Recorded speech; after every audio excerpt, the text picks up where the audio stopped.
ಜೈ ಜವಾನ್ ಜೈ ಕಿಸಾನ್ ಲಾಲ್ ಬಹದ್ದೂರ್ ಶಾಸ್ತ್ರಿ. ಲೇಖಕರು ಅಡ್ಡೂರು ಕೃಷ್ಣರಾವ್.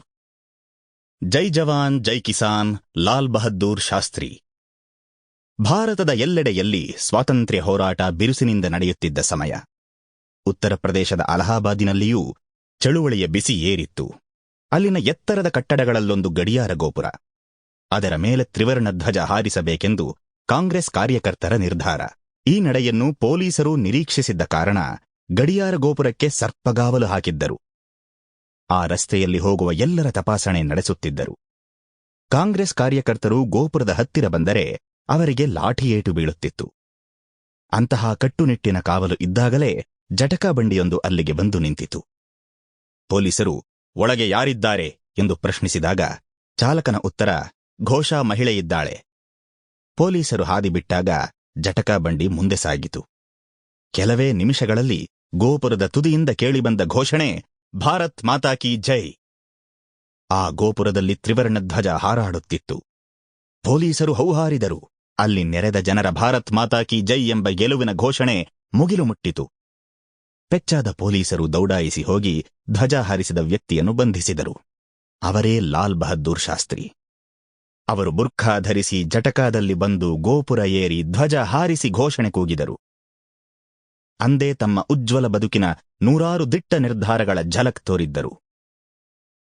ಬಾಲ್ಯ ಮತ್ತು ಶಿಕ್ಷಣ. ಲಾಲ್ ಬಹದ್ದೂರರ ಜನನ ಅಕ್ಟೋಬರ್ 2, 1904ರಂದು ವಾರಾಣಸಿಯಿಂದ 12 ಕಿಲೋಮೀಟರ್ ದೂರದ ಮೊಘಲ್ ಸರಾಯಿ ಎಂಬ ಸಣ್ಣ ಪಟ್ಟಣದಲ್ಲಿ ತನ್ನ ತಾಯಿಯ ತವರು ಮನೆಯಲ್ಲಿ. ಅವರ ತಂದೆ ಶಾರದಾ ಪ್ರಸಾದ್ ಶ್ರೀವಾಸ್ತವ ಅಲಹಾಬಾದಿನ ಕಾಯಸ್ಥ ಪಾಠಶಾಲೆಯಲ್ಲಿ ಶಿಕ್ಷಕರು. ಲಾಲ್ ಬಹದ್ದೂರರಿಗೆ 2 ಸೋದರಿಯರು, ಕೈಲಾಶಿದೇವಿ ಮತ್ತು ಸುಂದರಿದೇವಿ. ಲಾಲ್ ಬಹದ್ದೂರ್ ಹುಟ್ಟಿ 18 ತಿಂಗಳಾಗಿದ್ದಾಗ ಮಗುವಿನ ಜನನದ ಸಂತೋಷದಲ್ಲಿದ್ದ ಕುಟುಂಬಕ್ಕೆ ಬರಸಿಡಿಲಿನಂತೆ ಬಂದೆರಗಿತು ಆಘಾತ. ಅಲಹಾಬಾದಿನಲ್ಲಿ ಕಾಣಿಸಿಕೊಂಡ ಭಯಂಕರ ಸಾಂಕ್ರಾಮಿಕ ರೋಗವಾದ ಪ್ಲೇಗ್ ಶಾರದಾ ಪ್ರಸಾದರನ್ನು ಬಲಿ ತೆಗೆದುಕೊಂಡಿತು. ಅದರಿಂದಾಗಿ ತಾಯಿ ರಾಮ್ ದುಲಾರಿ ದೇವಿ ತಮ್ಮ 3 ಮಕ್ಕಳೊಂದಿಗೆ ಅತಂತ್ರರಾದರು. ಆಗ ತನ್ನ ಮಗಳ ಕುಟುಂಬವನ್ನು ಮೊಘಲ್ ಸರಾಯಿಯ ತವರು ಮನೆಗೆ ಕರೆದೊಯ್ದವರು ಆಕೆಯ ತಂದೆ ಹಜಾರಿಲಾಲ್. ಅವರು ಅಲ್ಲಿಯ ರೈಲ್ವೆ ಬಾಲಕರ ಶಾಲೆಯಲ್ಲಿ ಶಿಕ್ಷಕರು. ಅವರು ತಮ್ಮ ಅಲ್ಪ ಆದಾಯದಿಂದ ದೊಡ್ಡ ಅವಿಭಕ್ತ ಕುಟುಂಬ ನಿರ್ವಹಿಸಬೇಕಾಗಿತ್ತು. ಅಂತಹ ಪರಿಸ್ಥಿತಿಯಲ್ಲಿ ಬಂದೆರಗಿತು ಇನ್ನೊಂದು ಆಘಾತ. ರಾಮ್ ದುಲಾರಿ ದೇವಿಯ ಕುಟುಂಬ ಅಲ್ಲಿಗೆ ಹೋಗಿ 3 ವರ್ಷಗಳಲ್ಲಿ ಹಜಾರಿಲಾಲರೂ ನಿಧನರಾದರು. ಇಂತಹ ಸಂಕಟದ ಸಮಯದಲ್ಲಿ ಈ ಕುಟುಂಬದ ಹೊಣೆ ಹೊತ್ತವರು ಆಕೆಯ ಚಿಕ್ಕಪ್ಪ ರಘುನಾಥ ಪ್ರಸಾದ್. ಲಾಲ್ ಬಹದ್ದೂರರು ಪ್ರಾಥಮಿಕ ಶಿಕ್ಷಣ ಪಡೆದದ್ದು ಮೊಘಲ್ ಸರಾಯಿಯಲ್ಲಿ. ಅನಂತರ ಪ್ರೌಢಶಾಲಾ ಶಿಕ್ಷಣಕ್ಕಾಗಿ ಅವರನ್ನು ಸೇರಿಸಿದ್ದು ವಾರಾಣಸಿಯ ಹರಿಶ್ಚಂದ್ರ ಪ್ರೌಢಶಾಲೆಗೆ. ಅಲ್ಲಿ ಇಂಗ್ಲಿಷ್ ಭಾಷಾ ಶಿಕ್ಷಕರಾಗಿದ್ದ ನಿಷ್ಕಾಮೇಶ್ವರ ಮಿಶ್ರರು ಅಪ್ರತಿಮ ದೇಶಭಕ್ತರು. ಅವರ ಪಾಠಗಳು ಕೇವಲ ಪಠ್ಯಕ್ರಮಕ್ಕೆ, ಸಿಲೆಬಸ್ಗೆ ಸೀಮಿತವಾಗಿರಲಿಲ್ಲ. ನಮ್ಮ ದೇಶದ ಬಡತನ, ಅನಕ್ಷರತೆ ಇತ್ಯಾದಿ ಸಮಸ್ಯೆಗಳ ಬಗ್ಗೆ ಮಕ್ಕಳಿಗೆ ಅರ್ಥವಾಗುವಂತೆ ಪಾಠ ಮಾಡುತ್ತಿದ್ದರು. ಬ್ರಿಟಿಷರ ಆಳ್ವಿಕೆಯಿಂದ ನಲುಗಿದ್ದ ನಮ್ಮ ದೇಶ ಸ್ವತಂತ್ರ ಆಗಲಿಕ್ಕೆ ಹೋರಾಟ ನಡೆಸಬೇಕೆಂದು ವಿದ್ಯಾರ್ಥಿಗಳಲ್ಲಿ ಸ್ಫೂರ್ತಿ ತುಂಬುತ್ತಿದ್ದರು.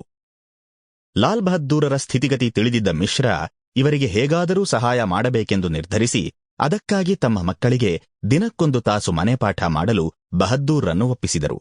ಆದರೆ ಅದಕ್ಕೆ ಹಣ ಪಡೆಯಲು ಲಾಲ್ ಬಹದ್ದೂರ್ ಒಪ್ಪಲೇ ಇಲ್ಲ. ತಮ್ಮ ಬಂಧುಗಳ ಮನೆಯಲ್ಲಿ ಉಳಿದು ಅಲ್ಲಿನ ಕಿರುಕುಳಗಳನ್ನು ಸಹಿಸಿಕೊಳ್ಳುತ್ತಿದ್ದ ಲಾಲ್ ಬಹದ್ದೂರರಿಗೆ ಮಿಶ್ರಾ ಅವರ ಮನೆಗೆ ಮನೆಪಾಠಕ್ಕೆ ಹೋದಾಗ ಪ್ರೀತಿಯ ಆತಿಥ್ಯ ಸಿಗುತ್ತಿತ್ತು. ಸ್ವಾತಂತ್ರ್ಯ ಹೋರಾಟದಲ್ಲಿ ಭಾಗವಹಿಸುವಿಕೆ.